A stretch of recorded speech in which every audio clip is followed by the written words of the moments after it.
I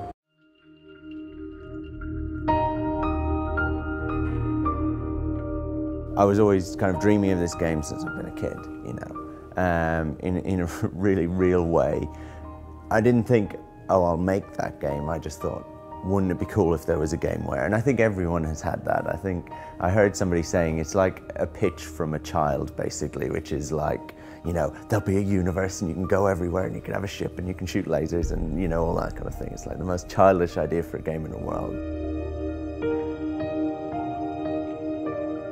And it was really fueled by sci-fi as I had always experienced it, which was books that I'd grown up with, like actual science fiction.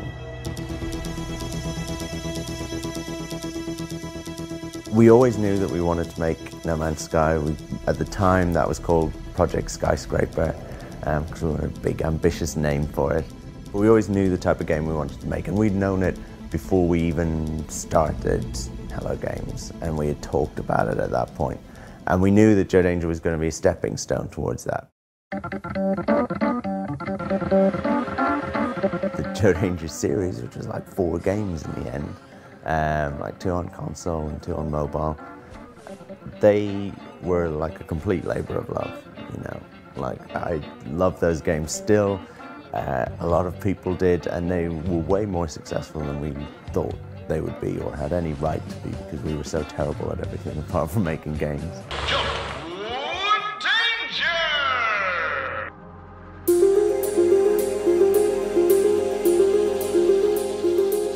It really kind of properly started a year and a half ago. It's not quite a year and a half ago, like a year and 5 months or something. And that was when 4 of us, slightly different 4 to the 4 that had founded the company, just found a small room within that large office, and we actually just like literally locked the door and had a separate entrance and stuff like that, and squirreled ourselves away. And we started working on a prototype for No Man's Sky. And we actually didn't show the rest of the team because we just wanted almost the pressure and the isolation, almost like it was a startup within this small studio that had to prove themselves. And so we worked for a year actually on that prototype, which then turned into something much bigger, which is what we first showed at the VGXs. World premiere.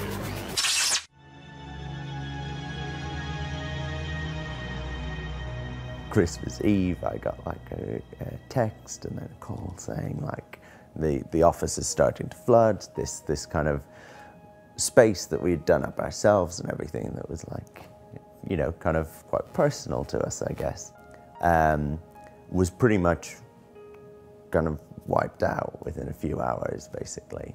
And we were back on our feet in a really crappy, lo-fi way.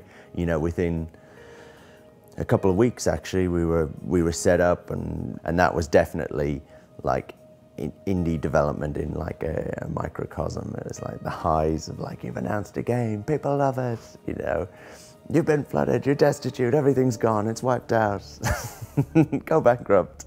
So yeah, it was a crazy couple of months, but man, like my faith in the community, like games, the community in general, was completely restored at that point, you know.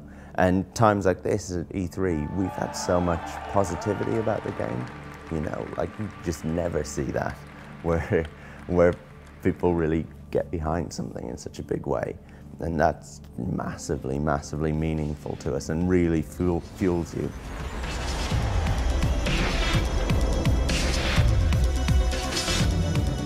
There is this thing that it's set in this infinite, procedurally generated universe, but that's actually not why we're making the game. We're not making some sort of tech demo or something like that. We had the idea of making a game that felt true to the kind of sci-fi books that we'd grown up with, the kind of idea of that, the fantasy of that. And we wanted to deliver on that, and to do that we had to create the universe for you to explore, because that's the feeling that we wanted you to have for one of the first times in games to actually land on a planet and for nobody to know what was on that planet. Not the creator of the game, not anyone else, because no one else has ever been there before. Give everyone a spaceship, start them all on a different planet.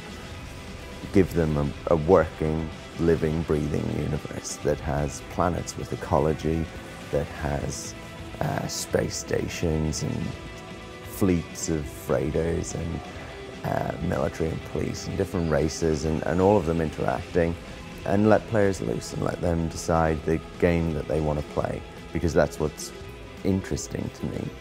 I'm really interested by things that are less descriptive, actually, and less, you know, hard-coded about what way you have to play it, and that don't start with a tutorial and then just kind of land you in and let you off to make your own fun.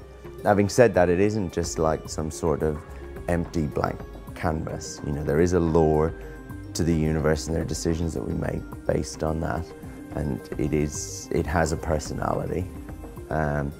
It is generally a pretty dangerous place to be, as it should be kind of for sci-fi. It isn't just some ambient utopia, right? You are always in danger.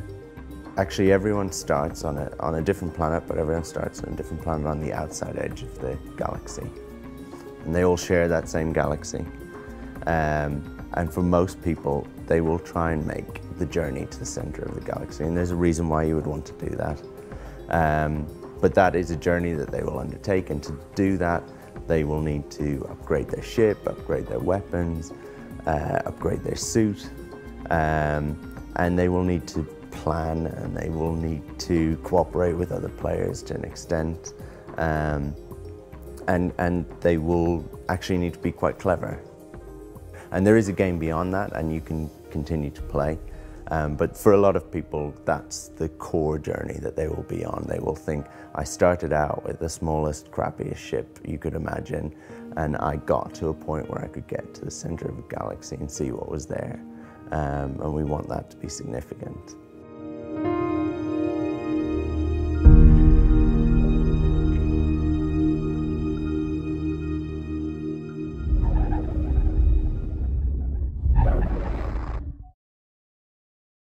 PlayStation